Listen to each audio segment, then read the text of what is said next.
Bom, amigos, irmãos, dando continuidade à nossa introdução aos ritos é, egípcios, né? Grau Aprendiz da Nova Ordem de Cristo. Vamos dar uma estudada essa revista aqui, ó. Como eu falei no vídeo anterior. E vamos... Aqui temos um templo, né? Hermético de adoração a Atom, o deus atômico do Egito Antigo.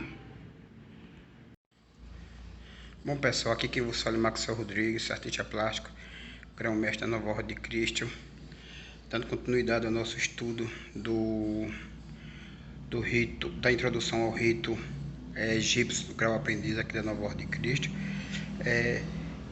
Introdução à história geral do hermetismo.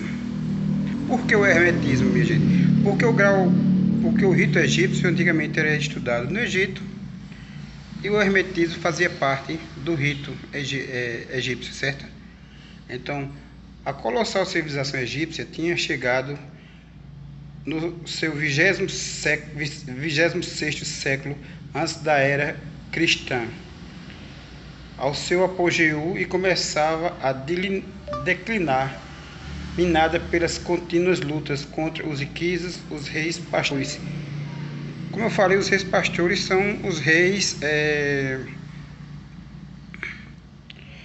o povo judeu, né, o povo de Israel. Este que era o nômades e entraram no Egito a partir de Abraão. Aqueles que quiserem olhar, assistam as apostilhas, releiam as apostilhas 1, 2, 3 e 4. Estes povos tinham partido da Índia em 2300 a.C., espalharam-se pelo Oriente, pelo Ocidente, formaram os grandes impérios da Babilônia e da Síria, estabeleceram numerosas colônias na Grécia, onde eram chamados de Iones ou Lonígias. Mais tarde foram os fundadores da guerreira Cartago, na África. O governo teocrático dos faraós fizera a prosperidade até a época de que estamos falando, 2600 anos antes de Cristo.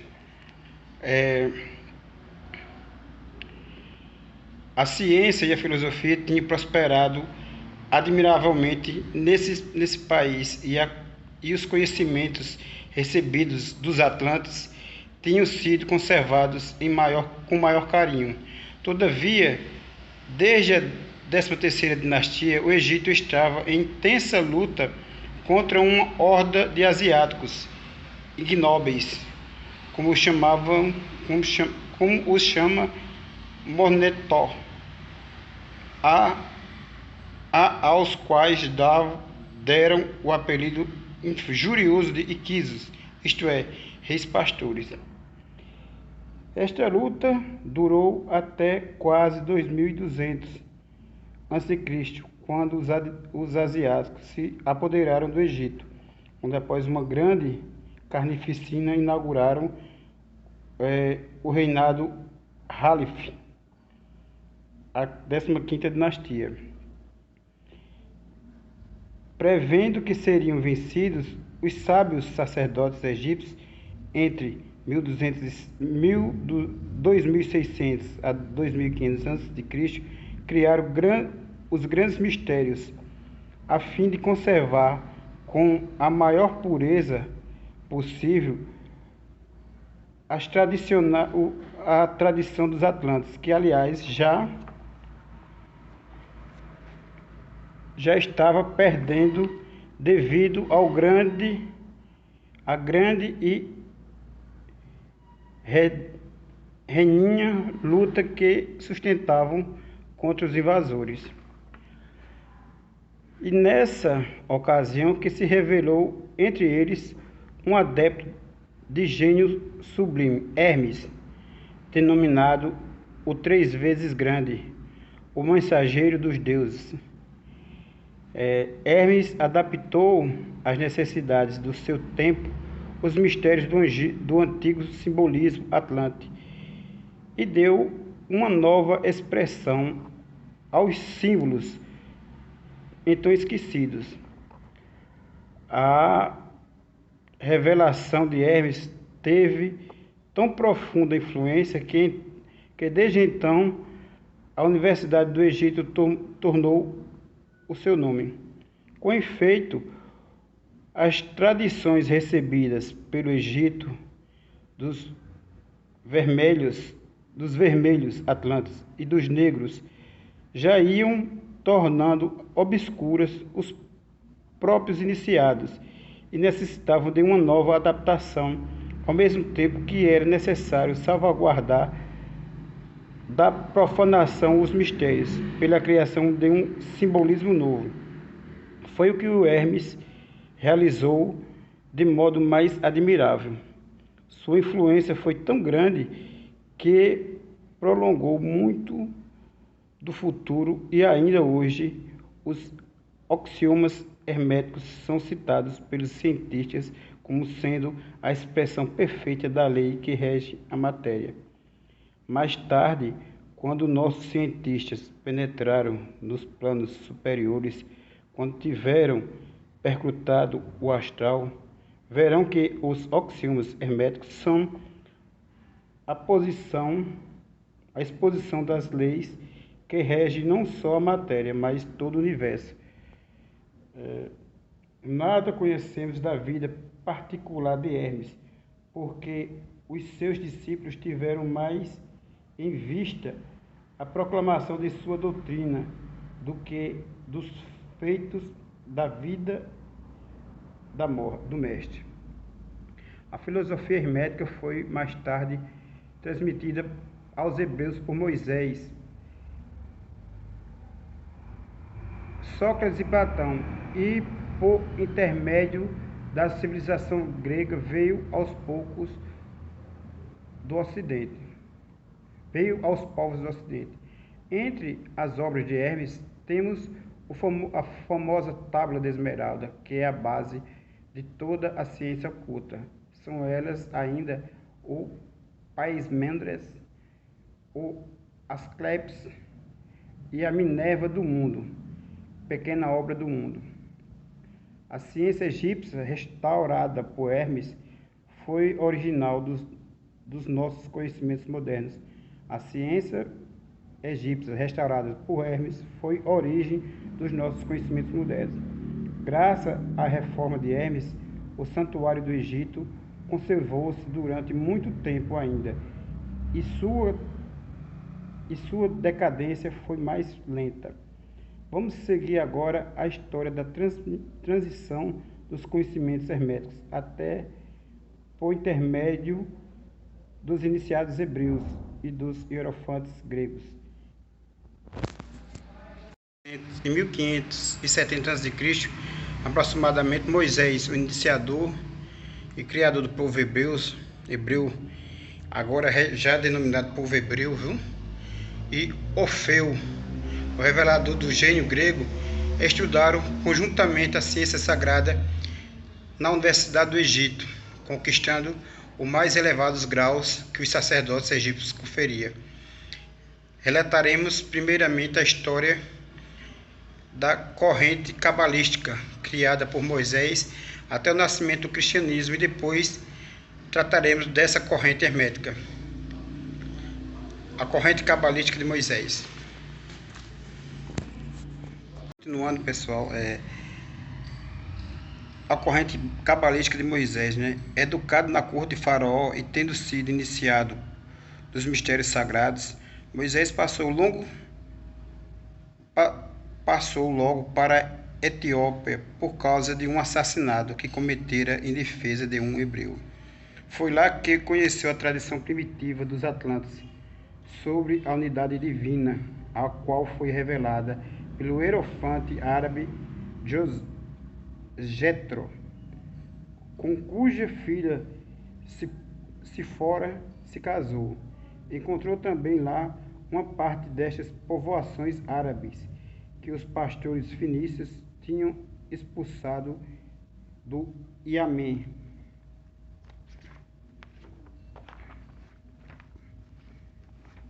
Completando sua iniciação com o hierofante Jetro, Moisés escreveu os seus 5 livros, que são monumentos das mais altas sabedorias.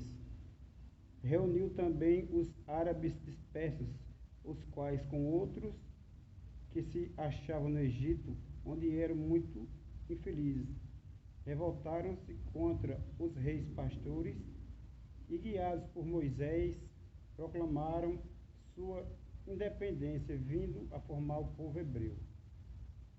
Moisés estabeleceu o governo do seu povo pela antiga forma sinárquica, o ministério supremo, que mais tarde passou a ser rei, o Conselho de Deus, que era formado pela tribo sacerdotal de Levi, e o Conselho dos Deuses, donde saíram mais tarde os nubes, videntes e profetas, que eram encarregados de transmissão oral da tradição secreta.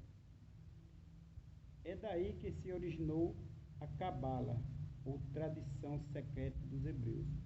Contudo, o legislador eclipsou durante toda a sua vida os membros dos conselhos criados por ele, taumaturgos imensos, tal qual até a vinda de Cristo, Israel não viu levantar-se outro igual a Moisés. Assinalou sua carreira por uma multidão de prodígios que provaram seu império absoluto sobre as forças fluídicas e misteriosas. Mesmo o rei dos magos, Salomão, não realizou obras comparáveis às suas, mas é nos livros mosaicos, Gênesis, Êxodo, Levítico, Números, Deuteronômio, que vemos o mais deslumbrante e mais imortal dos seus milagres,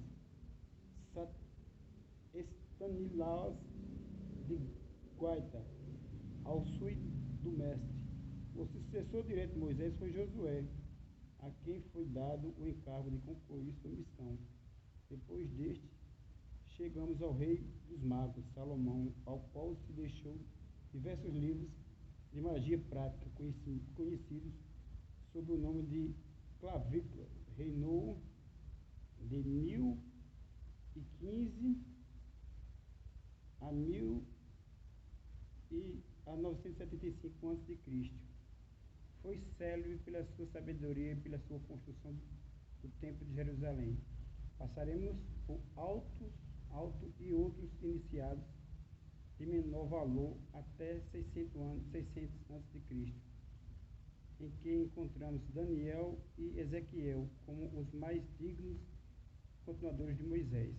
Entre o povo de Israel, como entre outros povos, o primitivo sentido esotérico das alegrias se ia pouco a pouco perdendo, e só alguns iniciados laicos, conhecidos sob o nome de essênios, conservavam essas ainda tradição até hoje. Vamos reler aqui. Entre o povo de Israel, como entre os outros povos, o primitivo sentido esotérico das alegorias se ia, pouco a pouco, perdendo, e só alguns iniciados laicos, conhecidos sob o nome de essênios, conservavam ainda a tradição até a época da vinda de Jesus e daí por diante. Vejamos o que se passava na Grécia desde a formação do povo de Israel e até o nascimento do cristianismo. Bom, pessoal, fazendo aqui umas correções, nas nossas apostilhas 4, vemos que 2 e 4, vemos que Moisés ele era um dos reis pastores, ele tinha sangue dos reis Iquisos e tinha sangue dos descendentes de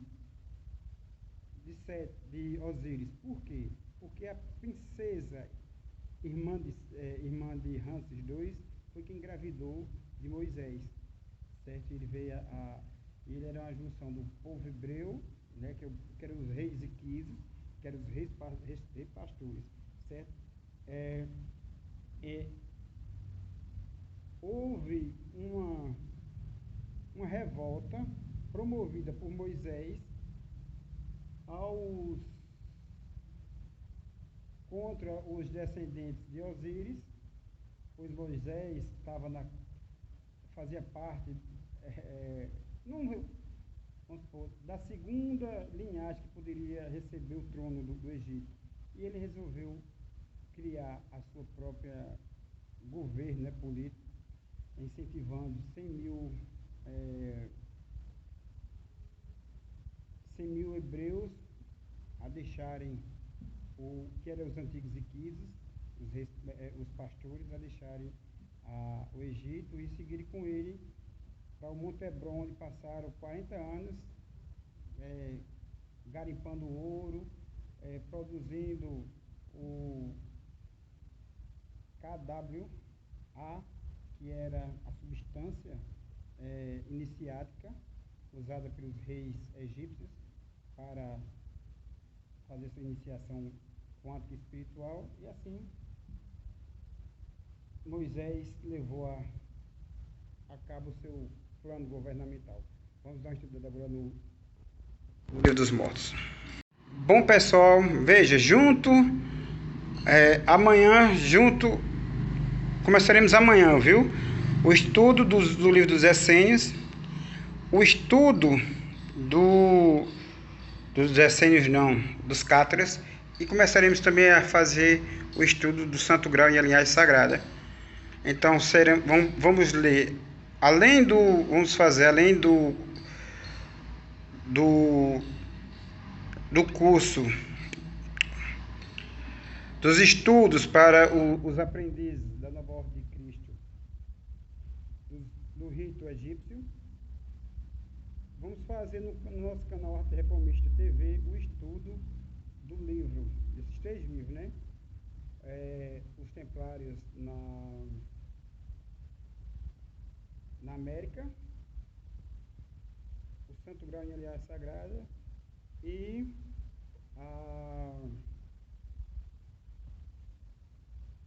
o livro sobre os Cátaros, né? Estudando agora, minha gente, o Livro dos Mortos, certo? Na página 14, página 12,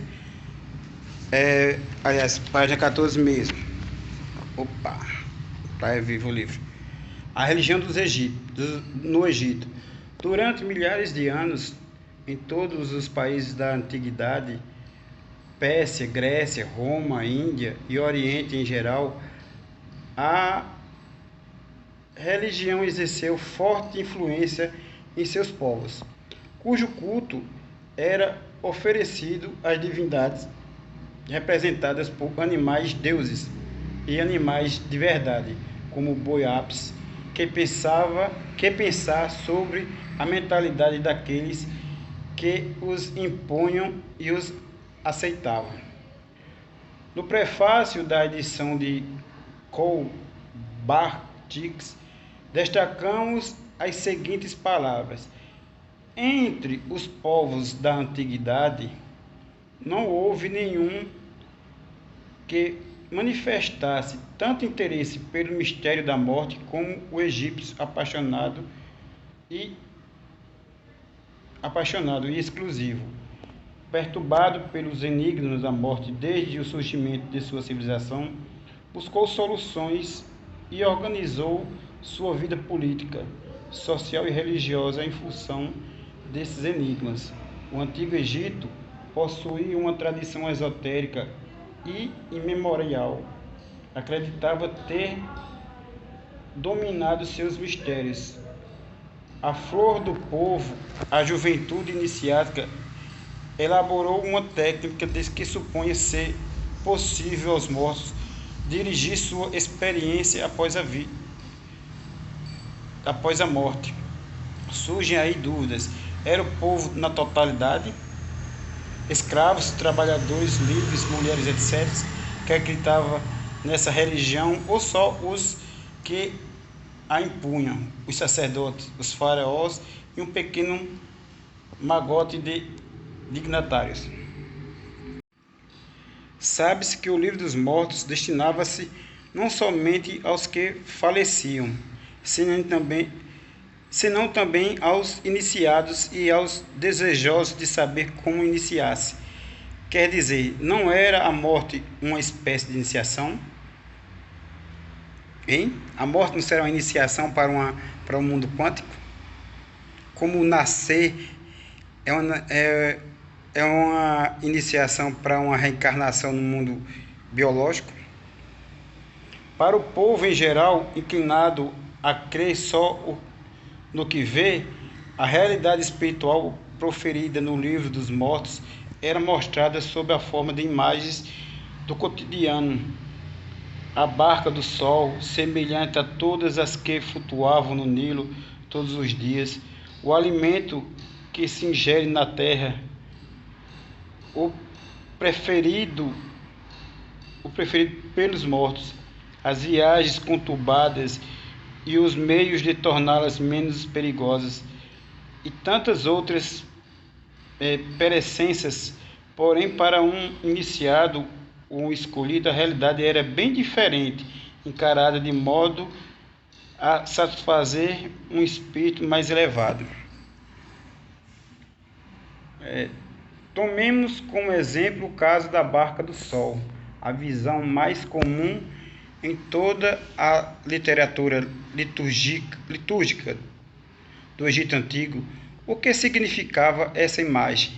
A da barca carregando o disco do sol para uma consciência esotérica. É evidente se torna cada vez mais que o disco solar representava o princípio solar, a energia solar, energia quântica, para uma consciência esotérica. É evidente se torna cada vez mais que o disco solar representava o princípio solar, de novo. E a barca, o que queria dizer? Sob esta imagem familiar a cada egípcio, encontra-se oculta e estilizada a ideia do princípio lunar, o quarto crescente da lua e sua qualidade de deus da lua, Tote, acompanhava frequentemente a barca.